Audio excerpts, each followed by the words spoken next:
Well, old Paul is still on his way to Rome, but as we found out last week, a northeaster came by and kicked those plans in the teeth. And so Paul and Dr. Luke are caught in this storm, cold, hungry, and lost somewhere in the Mediterranean. The storm is on day number 9. Let's pick back up right where we left off. This is Acts 27b, Final Adventure, Part 2.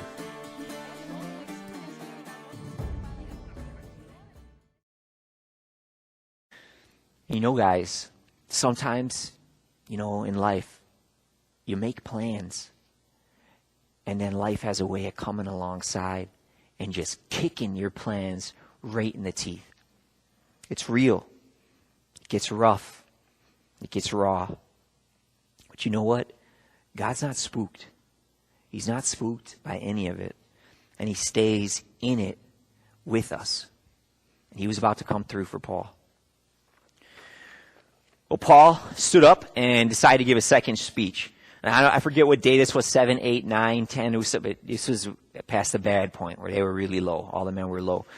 And Paul gave a second speech because God had come through for him the night before and gave him a message. He said, Paul stood up, said to the men, the sailors, the soldiers, including Julius, we were all there. Paul says, men, I told you not to leave Crete. You should have listened to me. Then you wouldn't have all this trouble and this loss. Paul just couldn't resist saying, I told you so. And I said, I'm putting it in there, Paul. Shows how human he is, But he said, but now I want to tell you something.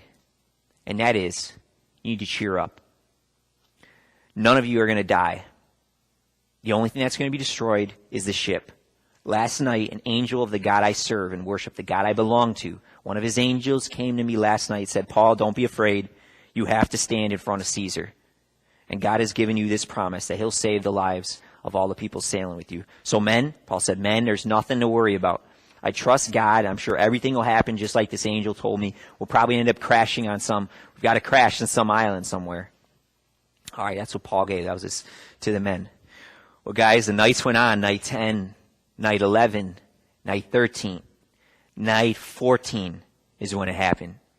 It was dark. It was the middle of the night. We were still being blown around. We have no idea where we are. We can't see anything. But some of the sailors had a feeling, had a sense that we were getting close to some kind of land. And sailors are experts at reading the wind. And when you get close to land, sometimes the winds feel a little different. And the water and the waves feel a little different. We knew we were still getting slammed, but they could tell something's different, guys. We might be coming up on some land. All right, so what they did was they take soundings. This is kind of cool. They've got these weights. They tie them on the end of a rope, and you drop it out, and you hang on to the other end of the rope. And you see how far it goes down before bloop, it hits the bottom. You see how much rope it took before it hit the bottom. Then you pull it up, and you have that spot mark, and it shows you, it took 100 feet. We're 100, and that says the water is 100 feet deep right here. That's how far away we are from land. So they took one of those soundings, threw them out, it went down, 30 feet, 60 feet, 90 feet, 100 feet, 120 feet, blunk, hit the bottom. 120 feet. Okay. Pulled it up. Waited 30 minutes. The wind blew us a little bit further, threw out another sounding, went down, bloom, 30 feet, 60 feet, 90 feet, bloom. Pull it up, getting a little excited. It was 120 feet deep. Now it's only 90 feet deep. As you get closer to land, the water becomes more and more shallow. And so this showed them, guys, we were heading toward land. Now you think they would be excited. The problem was it's the middle of the night. They can't see a thing. Now you think, well, that's no problem. Just coast into this happy, sandy beach, right? But what is out in the water around most beaches, hidden underneath the surface as you get closer to coming into land? Giant rocks, guys. Rocks normally are outside in the shallows of water. You hit some of those, it's going to bust your ship apart. You do not want that happening in the middle of the night where you don't know which way you're supposed to be swimming to get to land because you can't see the hand in front of your face. That would be terrifying. So the soldiers, they're half excited, but they're also freaking out because they're coming in hot. 120 feet, 90 feet, they're coming in hot. We're going to hit land in another hour and a half at this rate. And so what they did is, guys, they take all the anchors, just throw them out the back of the ship. 4 anchors right out the back. Boom, boom, boom. We got to stop this ship. And just pray and wait and try to hang on until the morning time. All right, because if we can get to morning, then we can kind of navigate, see the rocks, and get ourselves into this beach. All right, so the guys, it's still dark. They're still freaking out, but they've got some hope. They throw the anchors out. Now, at this point, there was an escape attempt. Some of the sailors wanted to leave the ship, all right? And so they lowered the lifeboat to the water. It's dark, right? They said, hey, we're just going to put out some anchors, a couple more anchors from the front. they really put out the lifeboat. Now, Paul saw it, and he said to the soldiers, including Julius, he said, hey, if these sailors get away, none of you guys are going to survive either. We've got to all be in this together. And so Julius was like, go get them. And the soldiers went over, cut the rope away, let the lifeboat fall. We were all going to be in this together. Sneaky, but it didn't work. 3 a.m., guys, because nobody slept that night. We were just waiting, praying, sunlight, come quickly, come quickly, come quickly. 3 a.m., it's still dark, but we're getting closer. Paul stands up and says this, guys, eat something. For the past 2 weeks, you've been waiting and watching, but you stopped eating things for the last 14 days. Now watch this, verse 34. Highlight it. You might think this isn't important, but this is the hugest verse in my chapter, in my opinion. Verse 34, highlight it, circle it. Paul says to the men, now I urge you, it's pitch dark. Now I urge you, take some food. Take some food, men. You need it to survive. Take some food. Quit freaking out and take some food. None of you is going to lose even one hair off your heads. So take some food. So Paul acted first. He took some food, thanked God for it right out there in the open in front of them. God, I thank you for this food. Broke it and ate some. And now the rest of the men started to feel some courage. And they started, every one of them started taking some food and eating. They hadn't eaten, guys, in 14 days. They were freaking out. But this was their breakthrough. Were they on shore yet? No. But Paul had told them, you take some food. And they were taking some food. So they all ate as much as they wanted. And then they took all the rest of the food and the grain and just threw it overboard. At this point, they're not trying to make any more money. We're just trying to survive and get to this island. All right. Night number 14 was a long night. Finally, the sun came up. Daylight on day 15. And they could see it. It was right there in front of us, land, just a few hundred yards out there in the water, but everybody could see it. It was land, some kind of island for sure. We have no idea where we are on the map, but it was land and it had a beach. And so the sailors said, hey, it's daylight now. Maybe we can actually just sail right in on the beach and just steer around some of the rocks. And so what they did is they took those anchors, cut off the ropes, and the wind just kind of carried them and tried to sail in, got a little bit towards the beach, and then whoom, whoom, we hit a sandbar. And we were still a long ways away, a couple hundred yards. But we hit that sandbar hard, guys. And we were stuck in that sand and that muck. We weren't going nowhere. But the wind and the waves were still bashing our ship from the backside. And the ship started to get cracks and then splinters and then pieces of the wood started breaking. And every single sailor on that ship knew this ship is going to break apart because we ain't getting off the sandbar. Now, this was now the prisoners started thinking, this is our time. If we're ever going to make an escape, this is our time to make an escape. Those sailors tried to do it. We're going to do it right now. And the soldiers said, hey, we need to kill these prisoners. Because what happens if a prisoner escapes and you're the Roman soldier that was on guard supposed to be watching them? Yeah, it ain't going to be good for you. So soldiers said to Julius, hey, let us just go and kill all these prisoners so none of us get in trouble. Now, Julius had a problem with that because he had bonded with Paul. And if they're going to kill all the prisoners, that means they got to kill Paul too. So Julius said, don't do it. No, instead he gave an order. He said, hey, any of you prisoners and all you men, if you can swim, you go ahead. You jump in, you swim, you get to shore. If you can't swim, you grab a hold of one of the pieces of wood, one of the pieces of the ship as it's breaking apart, and you use it, and you just paddle and get yourself to shore. And that's what happened that morning number 15. Some men swam, some men were floating on bits of wood, but the whole ship broke apart. And yet all 276 of us got safely to land. After 2 weeks, our nightmare at sea was over. Well, I got some stuff to say. You might be reading along in Acts chapter 27, you think, that's it, we're done for the night. No, we ain't done. Because I know I'm a medical doctor, but I'm about to do a little preaching right here. All right? So here we go. Some of you guys out there in 2020, in the future, I know you're going to be asking questions, wondering, why the heck did he put this chapter in here? He said he didn't have a lot of space. He's trying to tell an important story about the spread of Christianity. Why is he going to go waste a whole chapter on basically a sailing trip that was full of nightmares? Like, what's the point of it? There's not any Christian theology here. We're not learning about God. You know, what's the point of this chapter, Luke? I know some of you guys are going to say that. All right? And so I'm going to do some preaching here. All right, so my answer, why I'm putting this chapter in here, and I hope you'll come to love it once you hear my reason. But number one, it's part of our history. I mean, it is. This really happened. For me and Paul, this was just 2 years ago. All right, it's literally how we got where we're at right now to Rome. Okay. But number two, listen to me. Tune in now. Listen to me here. I'm putting this in because the mess in our story is just as important as the rest of our story. Did you hear that? Ooh, that's some preaching right there. The mess in the story is as important as the rest of the story. And this is a part of our mess. All right. So now I want you to soak this in. All right. Lean in here. What I'm about to say. All right. You Christians there in America in 2020, listen to what I'm about to say. All right. If you don't know it, you're going to learn something tonight. Guys, the Christian life is not a smooth, straight line of worship songs and wins.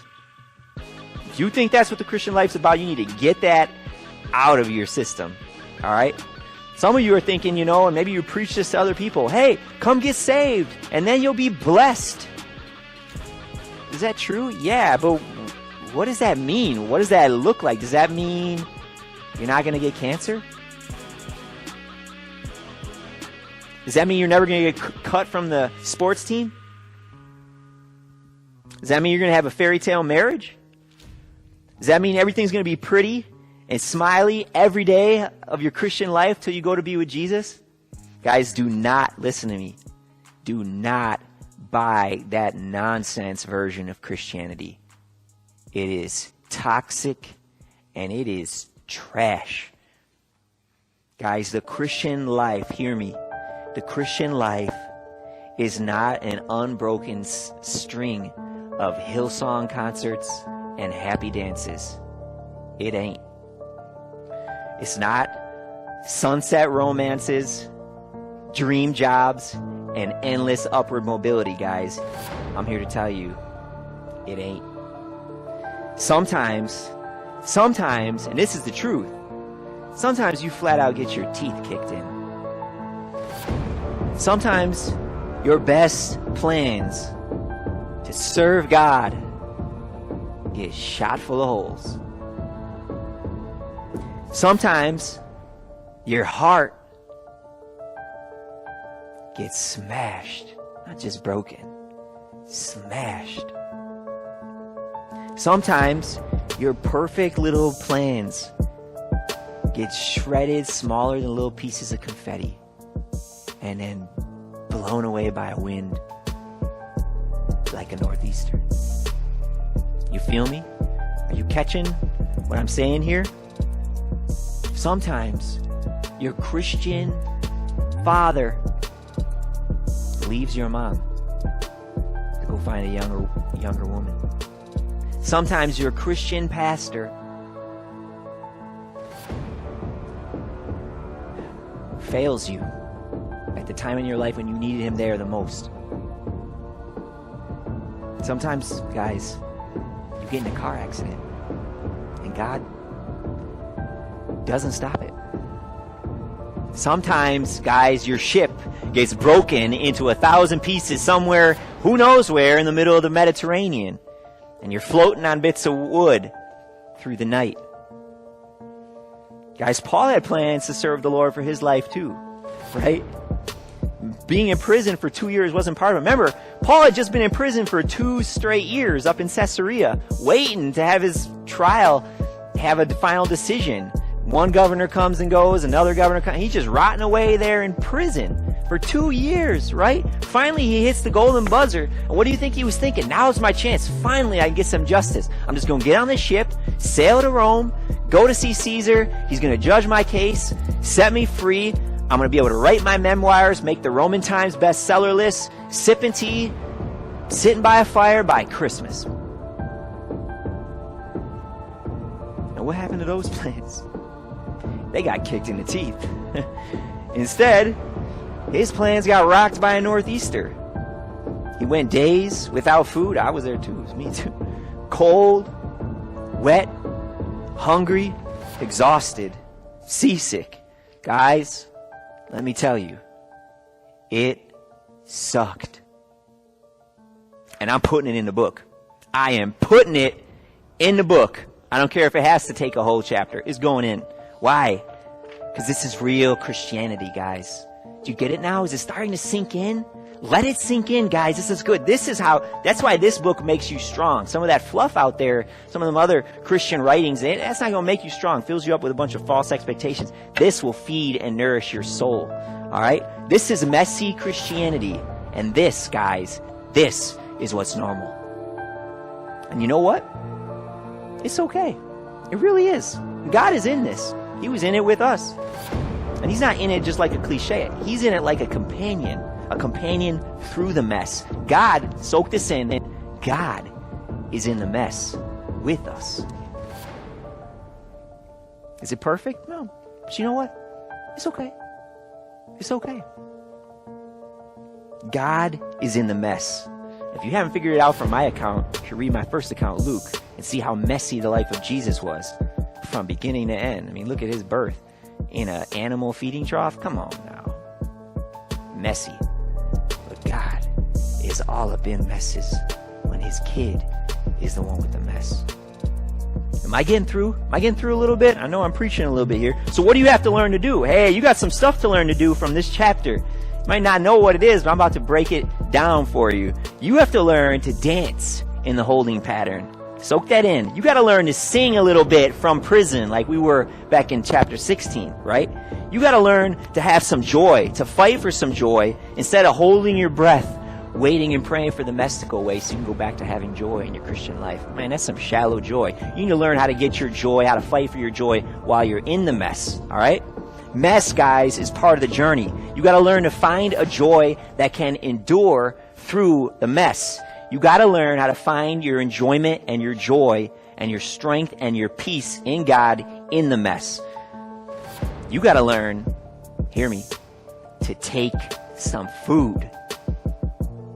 That's why I think that's the most important verse in this chapter. Take some food, Paul said to the men. And you guys got to learn that too when you're going through mess. Before you see the seashore, before it's daylight, while it's still dark, while you're still in the mess, you got to learn to eat.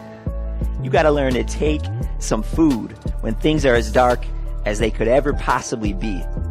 And when you learn that, when you learn how to keep eating and keep doing the things that'll feed your joy while you're in the mess, whew, Christians in 2020, when you learn that, hey, you'll be strong. And my account will have finished, fulfilled its purpose for your life. So when you're going through storms, guys, you got to learn to do things you enjoy and things you need to do. You can't just put everything on hold and just like pray and just be waiting. I mean, you do got to pray, but while you're praying, you can't let yourself freeze up. Okay? If you're slack during the day of distress, Proverbs says, your strength is limited. When you go through a tough time, if you just like freeze up and all you can do is pray, but you can't eat, you can't do any other things that feed yourself and feed your joy, guys, that's not strong Christianity. Okay? You got to learn. Because sometimes, when we're going through something hard, we're like, you know what? I just need to wait till this ends. When this ends, then I'll worship. Then I'll eat food. Then I'll have my joy. And guys, that's not the Christian way. The Christian way is living defiantly, joyfully through the mess. It's scrappy. But you got to learn how to live defiantly. You got to learn how to take some food, even when everything else is falling apart. You got to learn, guys, listen. You got to learn to eat in the storm. All right? And for that, you got to learn to lean in a little bit closer to Jesus during the storm. You got to learn to squeeze him a little bit tighter. You got to learn to pray with a little less polish and a little more honesty. And it's going to be raw. It's going to be a little more grit in those prayers, a few more tears. I think of David in the Psalms. You guys got the Psalms in your Bible, right? David wrote it 1,000 years ago. I guess for you guys in the future, it's more like 3,000 years ago. But at any rate, those Psalms are awesome. Guys, those are his diary entries, his prayers before God. You ever read some of them? Some of the trouble and the messes David gets in, and he says, God, I hate my life. Basically, summary, read some of them Psalms. I hate my life. I'm in despair. Everything's not going the way I want it, and you're not doing anything about it. And I don't get it, God. Why? A lot of grit in them Psalms. And God called David, that's a man after my own heart. You should try to be like that. God likes it when his kids are real, not phony, not trying to pretend there ain't no mess. That's not Christian. All right? It's rough. It's raw. It's real. And guys, it's all right. It's all right. So are you going through any storms right now? Maybe something in your life, that's, it hurts, right? It's not what you want it to be. Maybe it's a relationship you thought you would be in and you're not. Maybe it's some development in your life. You thought you'd be here and you're not even like here. You're like somewhere way out in the Mediterranean Sea. You got something like that going on in your life? And if you do, I would just want to say, good. This is your chance to learn a lesson that will feed you the rest of your life. Learn to take some food. First of all, know that it's normal. It's normal. There's nothing wrong with you or your Christian life if you're going through some mess, guys. It's normal. Okay? So it's okay. Let that give you some peace. All right? And I just want to encourage you, lean into Jesus a little bit closer. Squeeze him a little bit tighter. Pray with a little more grit. Pray with a few more tears. And eat some food. Don't forget to eat some food. It's important. Don't stop eating. Don't stop praying. Don't stop dancing. Don't stop doing the things that feed your joy. Fighting for that joy. Fight for that joy, guys. Fight to trust God. Fight to keep loving him and loving those around you. It's rough. It's raw. It's real. And it's all right. And I'm writing it down in our story so that you guys can see your story reflected and harmonizing with our story. Because we're interconnected, It's just one giant relay race, and you guys are just us in the future. We were the carriers of the Spirit. We're gone. You guys now, Generation 80, you're the carriers of the Spirit. Our destinies are interwoven and interconnected. So see your story in our story. And let it give you strength, and let it give you comfort. As for me and Paul, well, it's winter. Around 60 AD. We're cold. We are wet. We are stranded. And just like you, we're okay. We are okay. But where the heck are we? I mean, we have no clue. And without a ship, how are we going to get to Rome? Well, that will be next week. Final Adventure Part 2, which will actually be the last chapter of our account. So be sure you don't miss it. But as for this week, this has been chapter 27 of our story, Acts. Bye, guys.